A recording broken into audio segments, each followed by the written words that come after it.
মা মা, বাহিরে দেখো বৃষ্টি হচ্ছে, মনে হয় বন্যা হবে। আর টুম্পা, মনে হয় তো বন্যাই হবে। মা, যদি বন্যা হয় তাহলে আমরা কি করব? কোথায় যাব? আমরা তো বন্যার পানিতে ডুবে মারা যাব। টুম্পা, এমন বলিস না, আল্লাহ একটা ব্যবস্থা অবশ্যই করে দিবে। আর দোয়া কর যেন এমন কিছু না হয়। মা, বন্যার পানি আমি খুবই ভয় পাই। টুম্পা, এত কথা বলিস না তো, রাত অনেক হয়ে গেছে, এখন ঘুমা। তারপর টুম্পা আর তার মা ঘুমিয়ে পড়ে। রাত যখন গভীর হয় তখন তাদের ঘরে বন্যার পানি ঢুকে পড়ে। মা মা, উঠে দেখো, আমাদের ঘরের মধ্যে বন্যার পানি ঢুকে গেছে। আমাদের ঘর বাড়ি তো এখন ডুবে যাবে। মা মা, আমরা এখন কোথায় যাব? আমরা তো এখন ঘরের মধ্যে আটকা পড়ে মারা যাব। মা, আমার যে খুব ভয় লাগে। আল্লাহ রে আল্লাহ, এ কি হলো? এখন আমরা কি করব? কোথায় যাব? টুম্পা, তুই চিন্তা করিস না মা, আল্লাহ একটা ব্যবস্থা করে দিবে। মা, চলো আমরা নানু বাড়ি চলে যাই।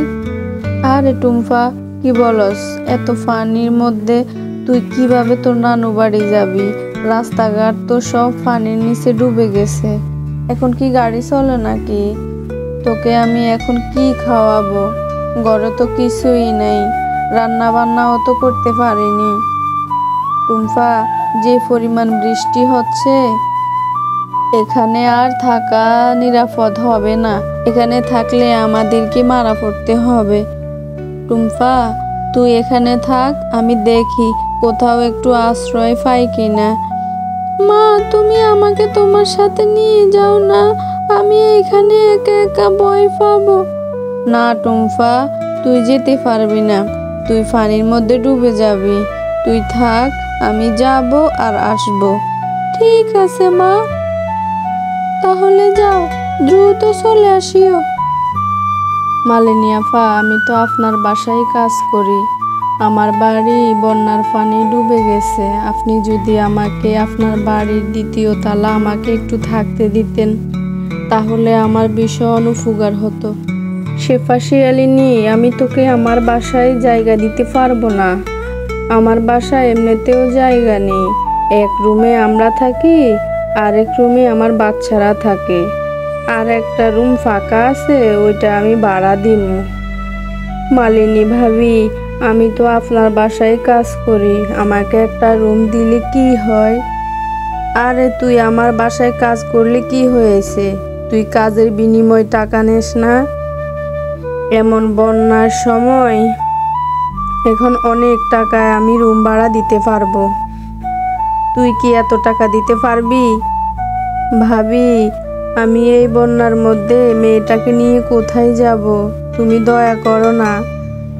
দয়া মায়া কোনো কিছুই হবে না, তুই অন্য চেষ্টা কর।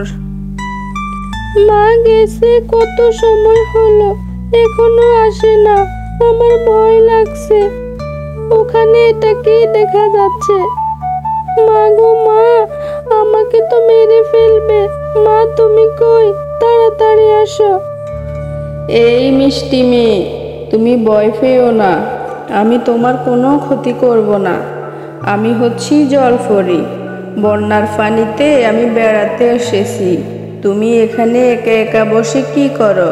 তোমার সাথে কি কেউ নেই? জলপরি, বন্যার পানিতে আমাদের ঘর ডুবে যাওয়ায় আমরা ঘরের ছালে আশ্রয় নিয়েছি। যেভাবে বন্যার পানি বাড়ছে, মনে হয় এখানেও থাকা যাবে না। আমার মা আমাকে রেখে কোথাও আশ্রয় পাওয়ার মতো জায়গা পায় কিনা দেখতে গেছে। ইসরে, তোমাদের তো অনেক দুঃখ, তুমি দুঃখ করো না। এই নাও কলা পাতার বাড়ি, এই বাড়িতে তোমরা থাকতে পারবে এবং যা ইচ্ছে তা খেতে পারবে। জলপরি, তোমার তোমাকে অসংখ্য ধন্যবাদ। ঠিক আছে, তুমি থাকো, আমি গেলাম।